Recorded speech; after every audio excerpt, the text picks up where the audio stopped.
Hi, everyone. Welcome to another edition of the Pinnacle Point series. I'm Brian Manning. I'm a financial advisor here in Nashville, Tennessee for Pinnacle Financial Partners.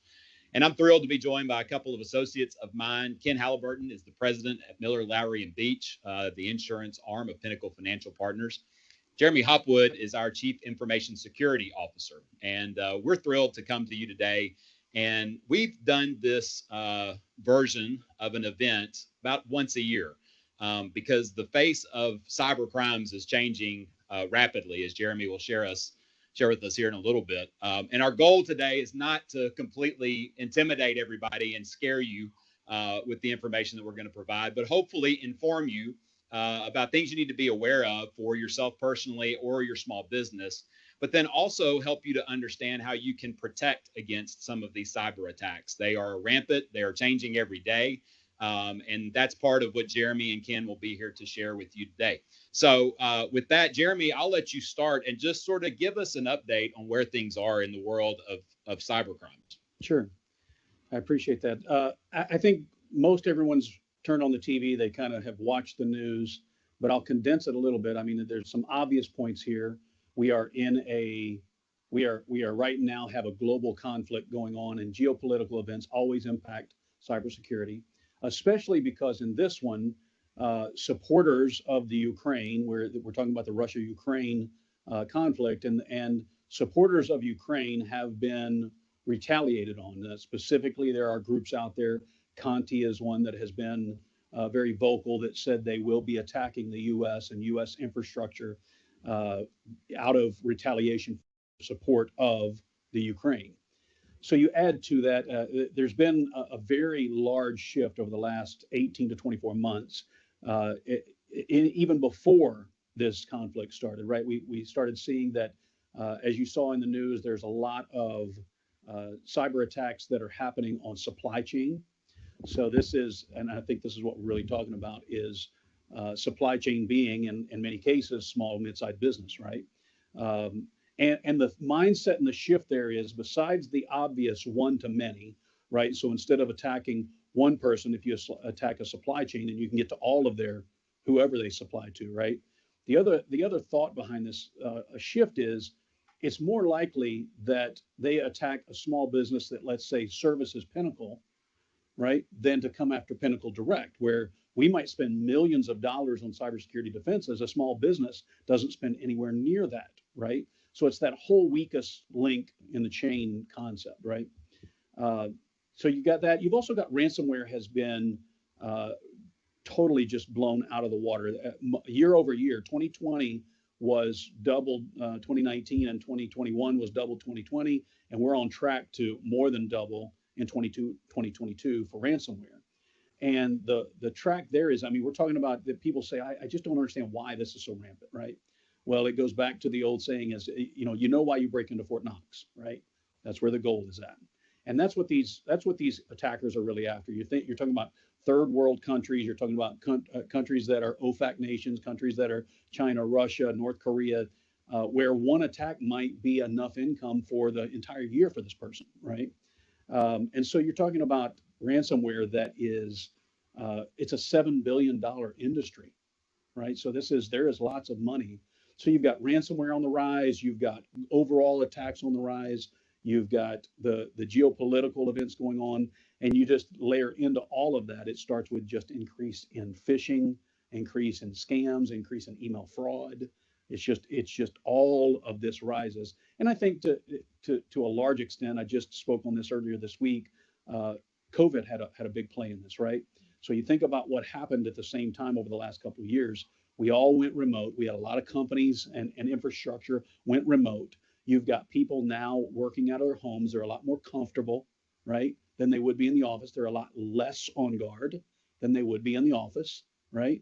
So just the mindset overall, and people knew that. The bad guys knew that, so they started attacking and they started sending things more frequent because they're getting more hits, right? So Jeremy, you brought up a couple of points there that I want you to elaborate on a little bit more. We're growing in our education of cyber attacks and cyber crimes, but still for a lot of us, it's still foreign, and sometimes we get the terms confused. You talked about ransomware. Would you elaborate a little bit on what goes on there, what that means, and how it impacts businesses? Sure, sure, and it impacts, I would say, all businesses alike. You've seen a lot of these in the news recently. You can just go Google ransomware and see the news that have been played out. Some large corporations have it. What you're not seeing in the news is that the target of these ransomware attacks are largely small and mid-sized business, right?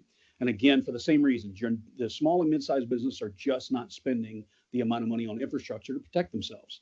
And so therefore the sophistication is lower, their training is lower.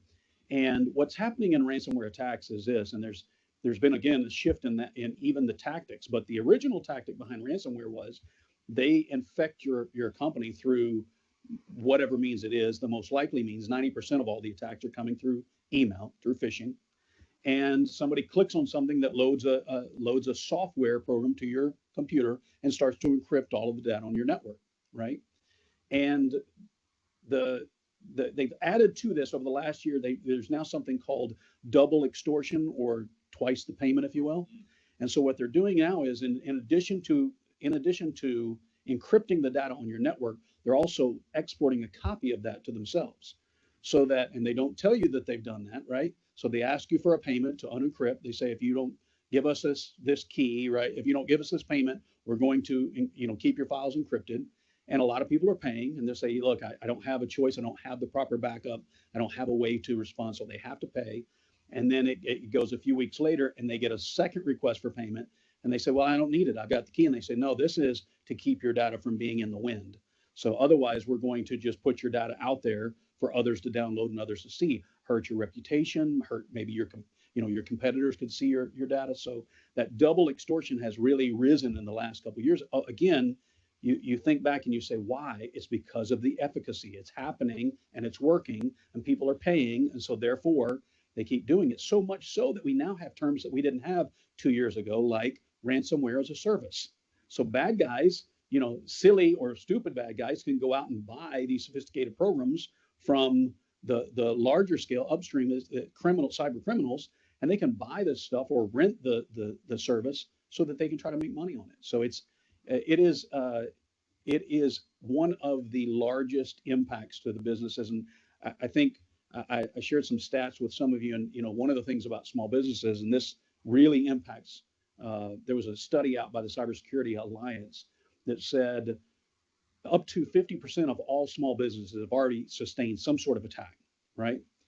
But up to 70% of all attacks are targeted at small and mid-sized business, which reaffirms that number that I told you, where they're hitting them because they just don't have the infrastructure. And out of that, the interesting number was, it said up to 60% of that group go out of business within 6 months. And that's what I think you want to talk about today, is because it's totally avoidable, right? There are ways that you can avoid this, both technology-wise and insurance-wise, that people are just not putting in place. People are just not investing. But that's the number, is having the ability to recover, both physically having the ability to have a backup, but there's a conversation shift that's happened. Having the ability to back up, having a good backup in your hands, right, does not necessarily mean that's the avenue you will take. We're starting to see more and more businesses that actually have what we call an air-gapped or immutable backup, meaning a really good off-site copy of their data, that are still paying the ransom. And you say, well, why is that? Why are they still paying the ransom if they have the ability? It's because it's the cost of downtime, right? So it might take them 2 to 3 days to restore, whereas they get the keys today and they can be back in business, right? And if they have the insurance that will pay for it, then that gives them an option. Some people just don't have the option. And that's where you see that number of people that are going out of business. Those are the people that had no other options. They didn't have insurance. They didn't have a backup. They had no other way, and they couldn't pay. And all of their data, I mean, we've seen large hospitals, we've seen large universities have the entire network is encrypted. Everything you have is encrypted, and that means unusable, right? You open a Word file and it's just characters. So, yeah. And so, Ken, for the last couple of years, what a lot of us have been doing in our business is we've been protecting ourselves, we've been protecting our associates, we've been protecting our clients from a health standpoint. But as Jeremy's just shared, we've seen cyber attacks exponentially grow and grow and grow. talk to us a little bit about what you've seen in the insurance industry, what some of the trends are, and how you've seen small businesses be able to protect themselves in the event of a cyber attack like what Jeremy's talking about. So there's a lot of misunderstanding about, and is true of a lot of coverages associated with small business or medium-sized businesses. Somebody feels like when they get a commercial general liability policy, that might take, they hear the word liability, and so they feel like that they've got coverage for anything that they might be liable for, including the release of personal identifiable information or client information that might be related to their social security numbers, their dates of birth, their credit card information, their checking account information, any of those that type of information that could be released. And the fact of the matter is that a commercial general liability policy does not cover that sort of release of information if they were attacked. They may even have crime coverage. A lot of times you'll see crime coverage automatically included in a what we call a commercial package policy, or in a what's called a business owner policy.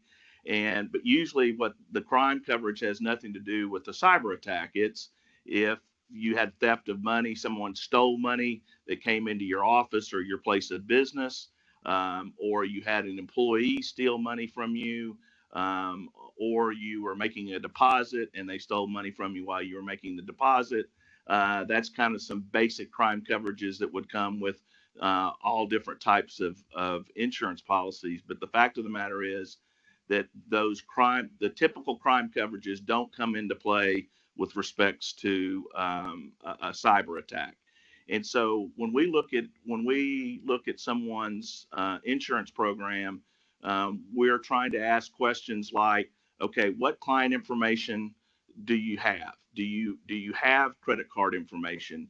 Do you have their dates of birth for whatever reason? Do you have their account information? And then how do you secure it? And then the next question is not only how do you secure it, but then how do you access it yourself? And so that's where people's eyes start getting a little, the attention, it gets a little closer, because what is happening is they're realizing that if they are accessing their information or their client's information remotely, then they're probably more likely to be able to having a cyber attack, because if they're accessing it remotely, then maybe the hacker would hack the person that's accessing it remotely, either from their home or wherever they may be doing it. One of the situations that we had occurred about 6 weeks ago, where it's a landscaping company. The foreman was on a job site. He was billing it out. So he replaced so many trees. He spent this amount of time. He put the chemicals on the lawn. He's entering all this information, and it was his computer while he was at the customer's job site. He got hacked. And then back to the ransomware piece, within a couple of days, the client received a ransomware request. And so the landscaping company literally, it was one management system for whether it was billing, whether it was scheduling, whether it was invoicing. And so he was literally, he did not have a very good backup. And so he was literally down for 3.5 weeks. It got to the point where he was literally negotiating with the hacker with respects to the ransomware piece, and he ended up paying. But he couldn't invoice. He was manually scheduling jobs. And so his cash flow for that 3 weeks, it didn't put him under by any stretch of the imagination, but it was not helpful at all, as you could imagine.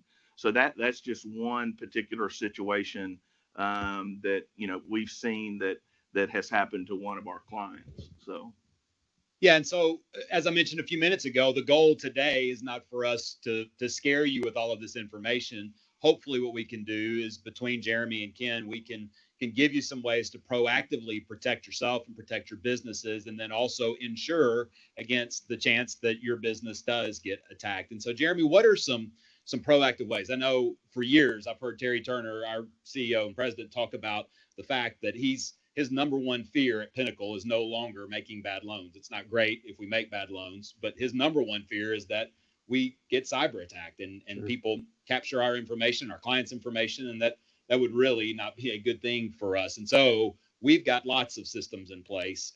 We take constant training about those things, but we're also a fairly large bank.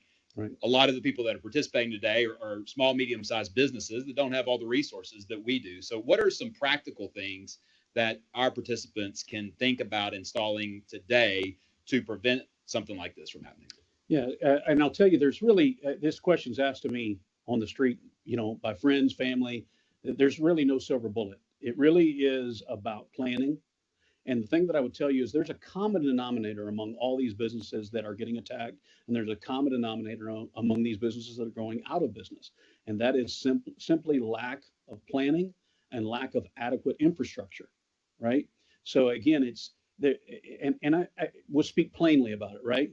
Too many times we are a landscaper, and so we're just focused on what we do. We're focused on the amount of fertilizer we're buying. We're focused on the people we've got to hire. We're not really thinking. We've got an online system. We think, what's the chances, right? And so we tend to, and there's a word for this. It's called sticking your head in the sand, right? And pretending like this is just not my problem. It's everyone's problem. As I mentioned, 70% of attacks in the world are targeting small to mid-sized business because that's their greatest efficacy rate. That's the greatest chance for them to win, right? So a couple things. I always, in my life, I reverse engineer it. So the first thing I start with is, and this is not necessarily a plug here, but I wouldn't do business unless I had a cyber policy, a cyber rider, right? So that's kind of my last ditch effort. If all else fails, I know I can at least use the money that's on my cyber policy to pay for ransom, right? But I don't want to do that. I just want that as an option, and it's relatively affordable, right? As a rider. It's going up as we speak. It but is. yes, It is. Yeah. So then beyond that, I back it up a little bit further. We talked about this and we said it a couple times, having the proper backups, right? Air gapped and immutable backups. If you don't know what they are, write them down and Google that. Air gapped and immutable backups. The problem that we have with backups is twofold. One, a lot of times our backup systems are on the same network where all of our data is. And the way that ransomware works is it's just like the days of old where we had worms. It just crawls your network. And so if your backup can be accessed from your network, it encrypts that too. So many times these companies that are going out of business, their backup was encrypted, right? They had a good backup, but it's also encrypted. Air gapped and immutable means it can't be written to outside of the program that's actually doing the backup. So nobody else could encrypt it. And air gap just simply means it's offsite. Think not on this network, right? To make it really simple. And so I'd like to have insurance and have that plan B if I need it, have a backup and have that plan B if I need it. And then beyond that is prevent it from happening to begin with. And to prevent it from happening to start just means you have to, again, that whole take your head out of the sand, recognize this is a problem for everyone. No one is immune to it. We've got mom and pop shops. We've got onesie, twosie clients. They don't care, right? It's American money. That's all they're looking for. And so finding, and I would tell you again, you say, I'm a landscape guy. I don't know anything about cyber. How do I? Right. You don't have to, right? Most people that I'll bet that same landscape company probably outsources its books for accounting. They probably outsource their taxes, right? No different than outsourcing your IT or security. So the types of things the one question that should resonate with you is if anything I'm saying to you today has not been said to you already by your IT partner, you need a new IT partner, right? If your IT partner hasn't been bugging you with this conversation and you've been saying, yeah, then you need a new IT partner. They need to be talking to you about, hey, do you have the right insurance? Hey, do you have a backup? Having proper firewalls. Again, I always, reverse engineering and kind of look at take the problem apart. 90% of all attacks come through email, right?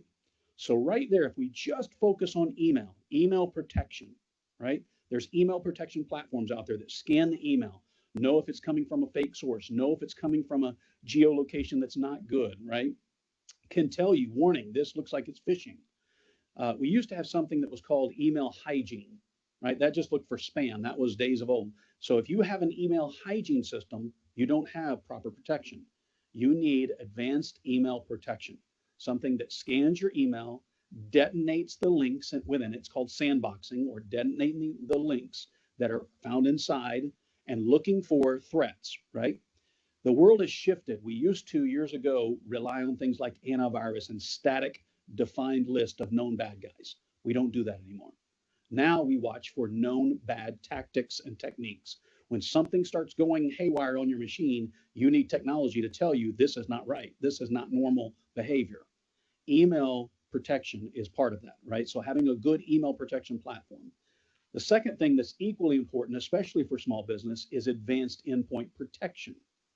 This is, I just mentioned the word antivirus, and we all know what that is. If you've been around for a minute, you know what antivirus is. Antivirus is old and antiquated. We are now again on to next gen antivirus, or what we call endpoint detection and response, or EDR. There's several out there on the market that are very affordable, very doable for small business. And you just, again, you're looking for, you look up the buzzword for endpoint detection and response, or EDR. Again, these are conversations that your IT partner should be having with you. But what that does is, it's not just an antivirus that looks at known lists and says, "Are you good? Let me see, Brian. Oh, you're not on the list, so you're okay." What it says is, why is Brian trying to run this program on here right now? He's never done this before. We need to flag this, right? So that advanced endpoint protection is what you're looking for. Firewalls are kind of table stakes, right? Everybody knows you have to have a firewall. The problem is that most people still have that old technology of firewall that is list-based, that is static, that is, we used to call it set and forget. You bought a firewall, you plugged in the firewall, you programmed the firewall. I've got a firewall. I don't have to worry about it. I'm a CEO and I have a firewall. Do you have a firewall? Sure, I have a firewall. When was the last time anybody looked at it? When was the last time it was updated? When was the last time you had checked to see if it was even still not end of life?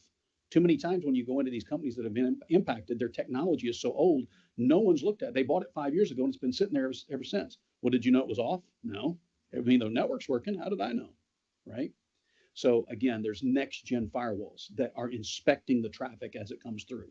It's watching what's going on and it's saying, this is not normal. This is atypical. So again, if I summarize, it is, you have to recognize that this is your problem. This is everyone's problem. You have to recognize that there are table stakes that include investment. You're going to have to spend money to make sure that you are protected, right? That you have the right types of technology. There are 30,000 vendors out there selling cybersecurity products. You don't need one of all of them, right? You need a good partner that can guide you into the right solutions that are saying these words to you. Right? Today, if this is the first time you've heard next gen firewall, email protection platform, endpoint discovery, endpoint EDR, right? Endpoint detection and response. If this is the first time you've heard anybody say that or talk about air gap and immutable backups, again, you're having the wrong conversations. And so, believe it or not, and we pride ourselves, that's what we do here is give effective advice. If you learn nothing else from this session today, that's the one thing you should be taking away is, if this is the first time you've heard these things, you need a different conversation, right? You need a change. And one comment that I'll make on those descriptions of what I will call safeguards or things to be putting in place is that those are the exact same things that an underwriter is going to want to make sure that you have in place in order to be able to get the coverage that you are looking for. The underwriting piece of getting a cyber policy today versus even 18 to 24 months ago is considerably different. And they are looking and asking those questions. And some of those things, until you just described, I would not have been able to describe myself. And in talking to clients, they have to get with their IT people to answer about half the questions that are on the application in and of itself. But the fact of the matter is that if they haven't had that conversation or not aware of the items that you're talking about, if they choose to go and look at trying to get insurance coverage, those are the exact things that the underwriter is going to want to see that they have in place. So that's a good point. And one of the things that has changed in that, because we go through it as well, we have underwriters ask us questions every year when we renew. One of the things that has changed significantly in that same time period is now, and you're going to hear this, if you want to apply for cybersecurity insurance, you have to answer the question whether or not you're using multi-factor authentication, MFA. So you have to be able to say, yes, we're doing it. And right now it's a question, it's a qualification question. Are you using it? And they use that along with the other answers to see if they're going to qualify you. Correct. But there's been talk in the industry that that is now going to be a minimum requirement. If you answer no, you don't qualify for cybersecurity insurance. Right. I would like to point out one low-tech thing. You know, I'm always accused of high-tech stuff. So I would like to, we were talking about this in real-world scenarios. There's some things that you can do low-tech to implement process around transactions, right? So if you think about, again, go back to what's happening, 90% of these attacks are coming through email, right? Whether it's a phishing link to bring in malware, or if it's business email compromise, trying to get you to wire money out the door or things of that nature, right? We see this a lot at Pinnacle. And one of the things that we have a policy here called Know Your Client, right? That's something that we just say you have to do. And we never have a single factor on transaction, even you could call it multi-factor human-wise, right? So if somebody calls us and says, hey, transfer out $50,000, somebody sends us an email, says, transfer out $50,000 to this person because I owe it to them. We don't do that, right? We say, no, that's not part of our process. We're going to pick up the phone, call you and say, hey, Ken, you sent me an email. Are you sure that this is what you want to do? I just want to confirm. And I know Ken's voice. He says, yeah, it's okay to send that.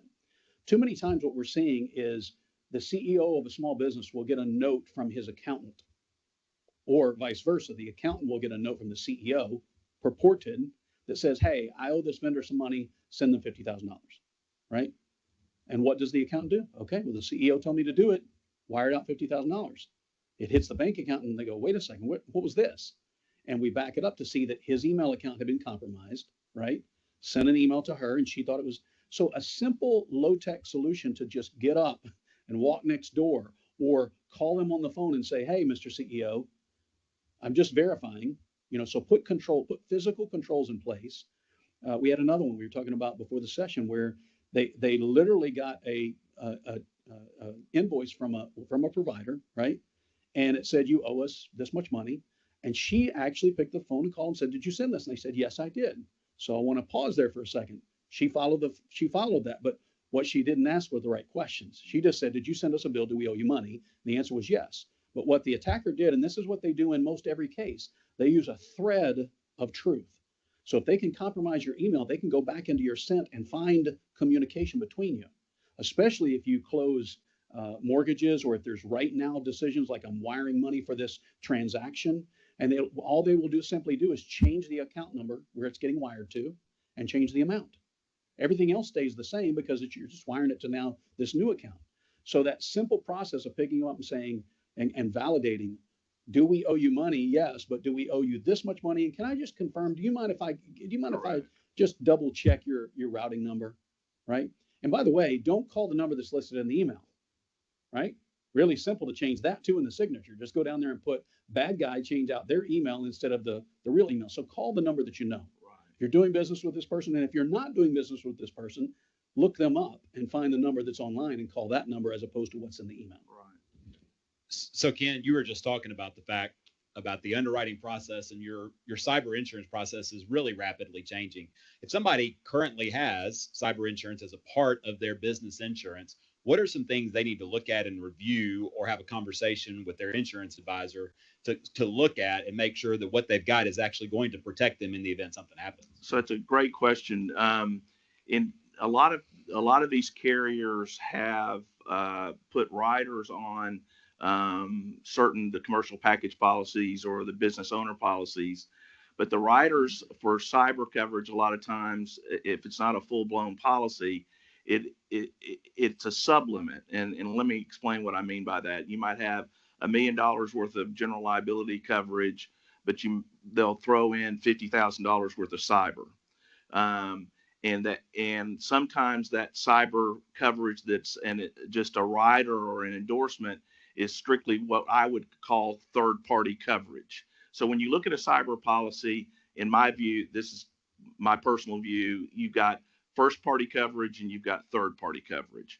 First-party coverage is the hacker's trying to get at you, like the landscaping contractor, and doing a ransomware claim, and he's asking for $125,000. That's directly affecting you as a business owner.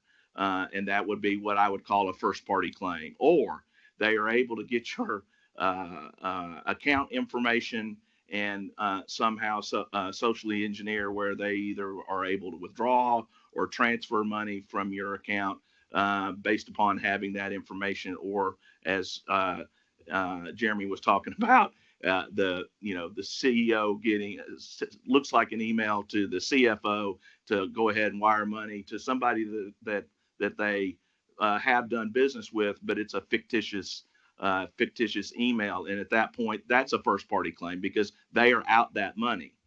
And so the third party claim would be is that the client gets hacked and the client's customer's information gets released, and in that where they have to pay for monitoring with respects to that customer. If the customer lost money because their credit card information was used to purchase things that they didn't use, then that's a third party claim that would be covered as part of a cyber policy. And so on those riders that I was speaking to before, most all of those riders are strictly to cover some sort of third party claim and having nothing to do with the first party claim that I was describing. And in that, sometimes that $50,000 there is specific coverage for specific items, meaning that it's not necessarily covering ransomware, or it's not necessarily covering social engineering, or it's covering one or the other, but not both. And so, or it's only covering the monitoring piece if your customer's information was released on your watch, is the way I say it. And so I tell people a lot of times when we are reviewing their commercial insurance, especially with respects to cyber, if you're worried about cyber coverage, if you feel like you've got that exposure, which most everybody does, I'm not sure you need to rely on the rider that is as part of the policy, because it is not going to cover all aspects of what possibly could happen with respects to a cyber claim. And so you would need to look at one that's going to cover the first party, the third party, and then the other piece to having what I would call a full-blown cyber policy versus looking at a rider is there's the forensic piece. And so when I am talking to a client, just as Jeremy was describing what I was talking about earlier, it was our insured who got the email, understood that they owed the money because the contractor had done work for them. They knew that they were going to owe this amount of money, and they called, as Jeremy said, and said, just want to make sure this is you. Yes. And well, the contractor had been hacked, and that his email had been socially engineered to change the routing number and the checking account number, and that money ended up not going to the contractor. And so now, when I say the contractor's email got hacked, there was some discussion as to whether it was our insured's email that got hacked, information got hacked, or was it the contractor's side? And so by having the forensic piece of a cyber policy, you're going to have the carrier jump on and research whose fault was this? Was it truly an attack on our client, or was it an attack on the party that they were dealing with? And to me, that is one of the more important items of having a full-blown cyber policy, because sometimes you got some finger pointing going on as to whose fault it was until a determination has been made. And if you've got an insurance company that you're filing a claim with, again, my term, the carrier's got skin in the game at that point, and they're going to want to try to figure out, okay, was it our client that got hacked? And if it is, then we need to work through the remedies of what caused it, number one. But number two, do we have a reputational risk? how many clients could have been affected by this cyber attack, all those types of things that they would react to hopefully minimize the dollar amount that they would ultimately pay in the claim. Jeremy, a couple of years ago in the spring of 2020, lots of us went home and started working remotely. And the conversation at that point in time was, well, this will be a temporary thing. We need to do this just to kind of get through. And here we are more than 2 years later, and a lot of those people are still working remotely. It's become a way of life. Remote work is not something that's new, but the number of people working remotely is certainly new. For our participants today that are in this new world of having so many of their employees who are working remotely, this may be a new conversation for them. What are some of the things, practices that they need to think about and take place or have with their IT partner as they've got employees now who are working potentially all over the country? Yeah, there's a few aspects of this. One is that, again, I mentioned this earlier, right? So you've got the dynamics of the workforce have changed. The sheer fact that this happened at the drop, this wasn't well, let's plan for a remote workforce. Let's take our time. Let's do exactly what we need to do. Let's spend the right money. This was no, you had no choice. You came in on one day and everybody had to go home on the next, right? So what we've seen and the studies are showing is that there's so many companies that still today did not set up remote access properly. So there's easy ways to do this. And I don't want to get too technical, but there's a study out there that shows that one of the most common attacks is on something called RDP, or remote desktop protocol.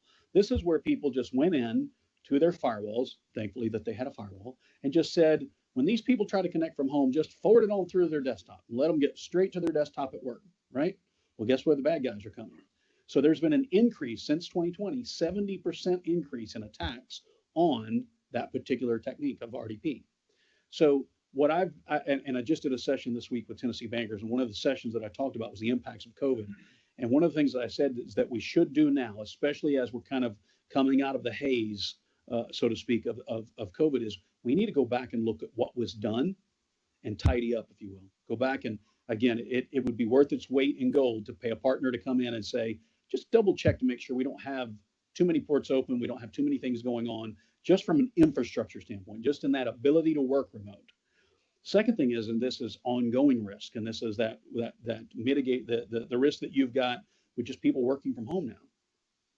We kind of opened Pandora's box, right? You can't put things back in the box once they're out. And one of the things is remote work, right?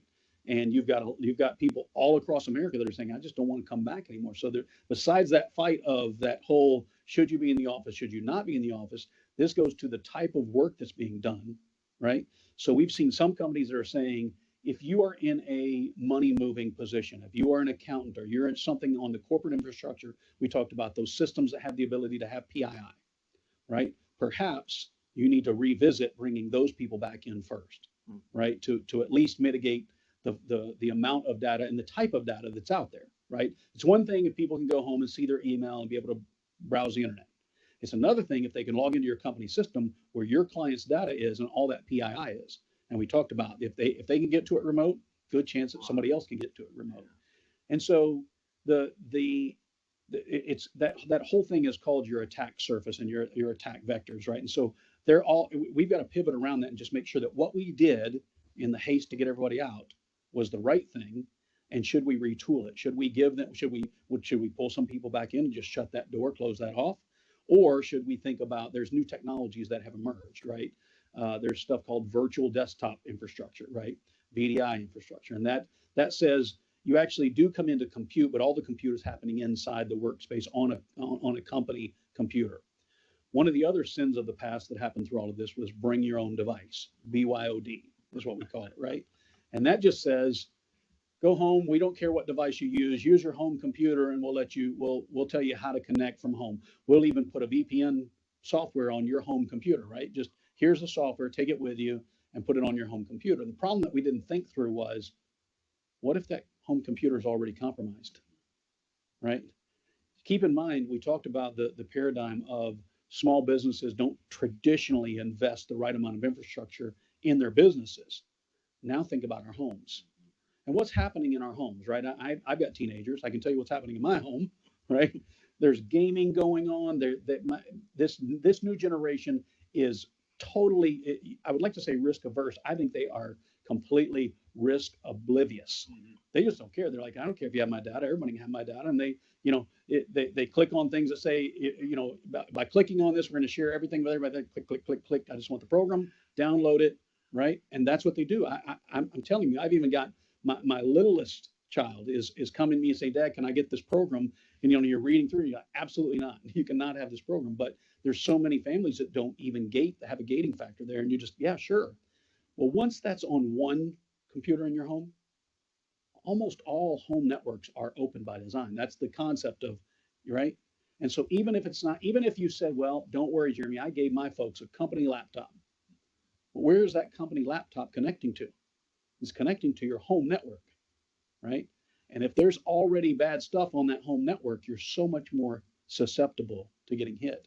And so that's the thing that we don't realize, is that if you did spend all this money, and let's say you did issue a corporate laptop, and I don't have the study here with me, but what's funny is there's a study out there that talks about even those people who were issued corporate laptops, a significant number of them set it aside, use the VPN software, put it on their home computer because they like their Mac better. They like their iPad better.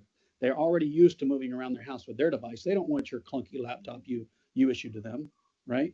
And then that same study breaks out what is the common activities on these devices, and it's entertainment videos and YouTube and Netflix and all the things that makes a security practitioner's hair, kind of stand on end. You're like, oh no. And so that's the general concept and additional risk that we've got by working at home. So again, my advice, I don't like to just tell you the state of things. My advice is, again, revisit what that looks like. Revisit what your mechanism is. Have somebody audit you. Have an IT partner come out and make sure that what you're doing is locked down appropriately, so that even if they have that on their home, they can't be impacted, right? I have a question for you. You said something earlier that sparked, and so I want to make sure I understand. So if I send somebody and you say, hey, we talked earlier, what do you do? And I say, go get cyber insurance. If I tell them to come get a cyber insurance from you, did I hear you right when you say just having a cyber insurance rider or cyber liability insurance, right? That covers the third party. Does that cover ransomware, or do I have to have? Is there a certain ransomware rider, or is there something that I have to get? Is there a clause that says I'm able, or if I've got cybersecurity insurance, does that qualify me to pay for the ransom? Yeah. So the answer is not always, and so we back to your point of having certain defenses already in place. If some of those defenses are not in place, then you're not going to get ransomware coverage, or you're not going to get social engineering coverage, because the carrier is unwilling to provide that coverage based upon certain things not being in place. And then with respects to these $50,000 riders, a lot of times know that ransomware and or social engineering is not automatically included.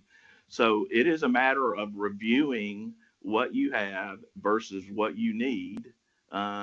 And just because you've got this line item that's part of your general liability policy or part of your property policy that says cyber, and let me say this, if just like anything in life, if they're only charging you $150 for this coverage, I can tell you for a fact it's very limited in scope. And so if you look at your policy and you see cyber and it says $50 or $150 or $250, you don't have the proper coverage in place. They are not going to provide the coverages, the social engineering, the ransom, the first party, the third party coverages that we're being talked about at that premium level. It's just not going to happen. And especially if a lot of times these things are rated based upon revenues or based upon credit card transactions. And so if you've got a lot of credit card transactions, or you're above $2.5 million in annual sales, I can guarantee you that at $250 cyber premium, you don't have the proper coverage in place. Mm-hmm. Well, Jeremy and Ken, this has been helpful, and I'm thankful that you spent the time with us today. I think Jeremy made the point earlier. Pinnacle's brand is to deliver distinctive service and effective advice. And our hope that you've taken away today is that if you haven't done it recently, it's time to make an appointment. It's time to reach out to your IT partner. It's time to reach out to your insurance partner and have a conversation. Our advice would be that if you've got a question that's real specific about your business, is that you reach out to your financial advisor. They're the go-to for all of these type of questions. Have a conversation with them, and then they'll bring in one of our partners to have a conversation with you about your specific business. Ken, as we wrap up, I know I'd ask you to maybe think about a couple of real life experiences. And we talked about your landscape client who had the situation. Is there another situation that you wanted to kind of share with us today as we kind of end the program today? So I think that the other claim that we had, which I won't say it was high profile by any stretch of imagination, but it was an attorney firm that closed a lot of real estate loans. And this is exactly what transpired. They sent that they were going to close a loan on, say 2.5 weeks in the future. They send the wiring instructions to the client and say, hey, you're going to have to fund this loan by such and such a date. We need you to wire the funds. The client receives it, but our attorney firm got hacked. They did not realize it. Back to the routing number and the account number got changed. But again, our attorney firm didn't know it. Our attorney firm calls the folks that were going to, transfer or wire the money and say, hey, this thing hasn't been funded yet. We can't close. We can't close on this loan. And they were like, we wired that money the day we received your email and your wiring instructions. And so that money just went in, it went to, we're not sure, Nigeria or wherever the money went. It did not go to our client's account. Our client came to us and they asked the same questions as most clients would. We had a conversation with them about the need for cyber coverage. It just so happened that they did have this $50,000 sublimit, and in that sublimit did pay for a situation. It did cover social engineering, and not all of them do. And so they were very pleased that they got paid the $50,000. But the fact of the matter is, as you can imagine, what that wire transfer was a lot more money than the $50,000 that was involved. That again, they were happy that they had the $50,000 worth of coverage, but the amount of their that came out of their pocket in the end was considerably more than $50,000. So again, we're glad that they had the coverage. I think if you've had that discussion with your insurance advisor, you need to go back to that insurance advisor and talk to them about it again, because when we talked to clients 4 and 5 years ago about cyber coverage, all the discussion was about Home Depot or the Colonial Pipeline or some larger company. And as we talked about the last hour here, it's just not the case anymore. I mean, it's everyday business clients that at Miller Lowry Beach or at Pinnacle deals with every day. And so I think it may be worth your time reviewing a good cyber insurance program. Well, Ken and Jeremy, thanks for your time today. Jeremy, I know you and I have done several of these through the years, and we'll probably continue to do several of these because the information just changes and it is so critical to people operating their businesses. So thank you all for spending your time with us today. If you've got questions, reach out to your own financial advisor in the market where you are, and we'll be glad to help you. And we look forward to being with you again for another Pinnacle Point series. Have a great day.